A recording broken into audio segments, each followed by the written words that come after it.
Hello viewers, welcome back to my YouTube channel NS blog. কেমন আছো তোমরা সবাই? আশা করি প্রত্যেকেই ভালো আছো। তো আজকে আমি চলে এসেছি নতুন এক মেনটেন্যান্স ভিডিও নিয়ে তোমাদের কাছে। আজকের যে ভিডিওটি আছে, ভিডিও যে টপিক আছে তোমরা দেখে নিয়েছো থাম্বনেল টাইটেল দেখে, তবু বলে দিচ্ছি একবার।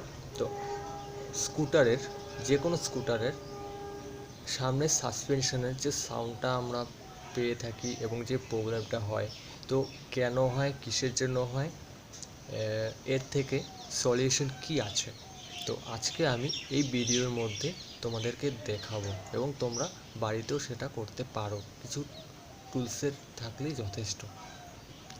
তো চলো ভিডিওটি আজকে স্টার্ট করা যাক। এবং স্টার্ট করার আগে আমি তোমাদের একটা কথা বলবো, যে যারা আমার চ্যানেলে নতুন আছো, প্লিজ তোমরা সবাই লাইক করো, কমেন্ট করো, শেয়ার করো অ্যান্ড সাবস্ক্রাইব করে দিও চ্যানেলটাকে। এবং সাবস্ক্রাইব করার পর পাশে থাকা বেল আইকনটি অবশ্যই অন করে দিও, তাহলে আমি নতুন কোনো ভিডিও আপলোড করলে সবার আগে তোমরা পেয়ে যাবে।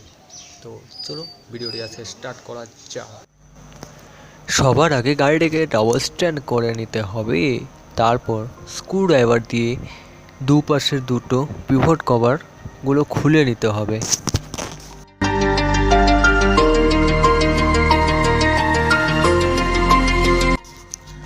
সামনের চাকাটি খোলার আগে দুটো ব্রেকই খুলে নিতে হবে।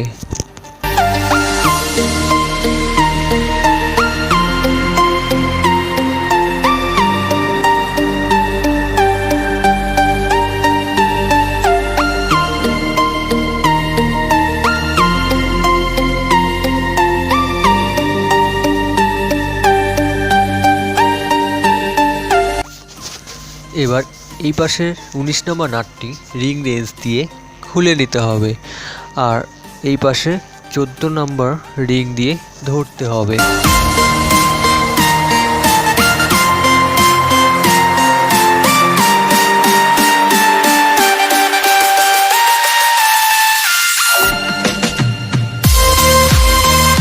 নাটটি খোলার পর চাকা থেকে অ্যাক্সেলটিকে একেবারে বের করে নিতে হবে।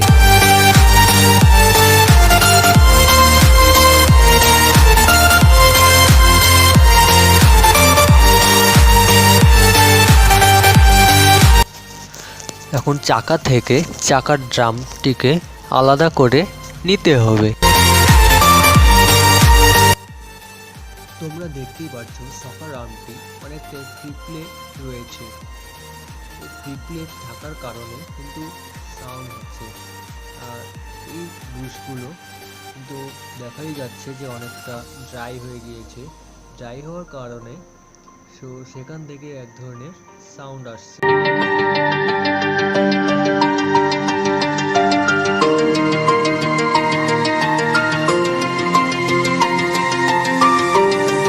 চাকার আর্মটিকে খোলার জন্য 12 এবং 14 নম্বর রিং রেঞ্চের প্রয়োজন।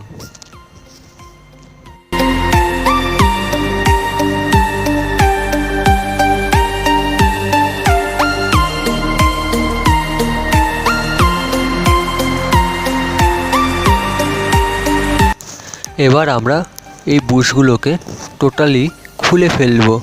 খোলার পর আমরা দেখে নেব, যদি বুশগুলো যদি খারাপ হয়ে যায় অথবা খেয়ে যায় তাহলে কিন্তু রিপ্লেসমেন্ট করে নিতে হবে, এবং যদি না খায় তাহলে গ্রিজিং করে আপনারা লাগাতে পারেন।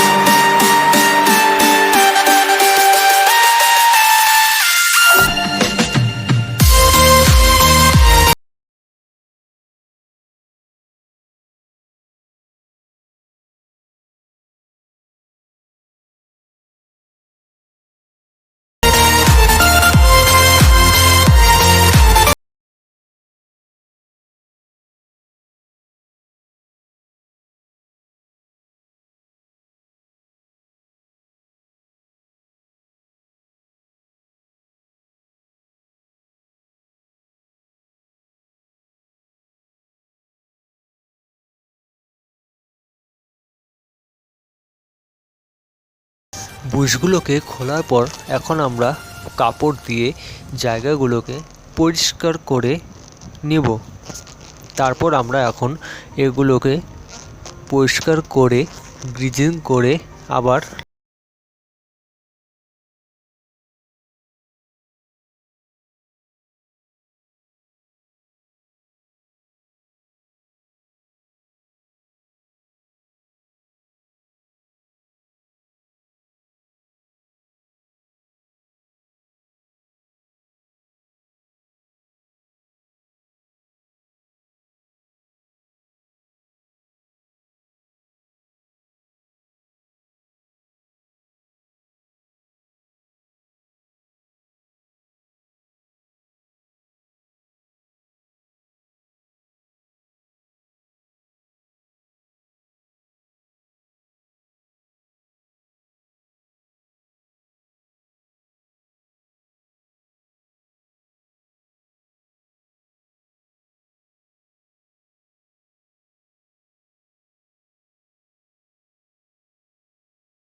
আপনাদের আরেকটা কথা আমি বলে দিচ্ছি, আপনারা যখন কেবল দুটোকেই খুলে ফেলবেন তো এখানে কিন্তু কম্বি ব্রেক দেওয়া আছে।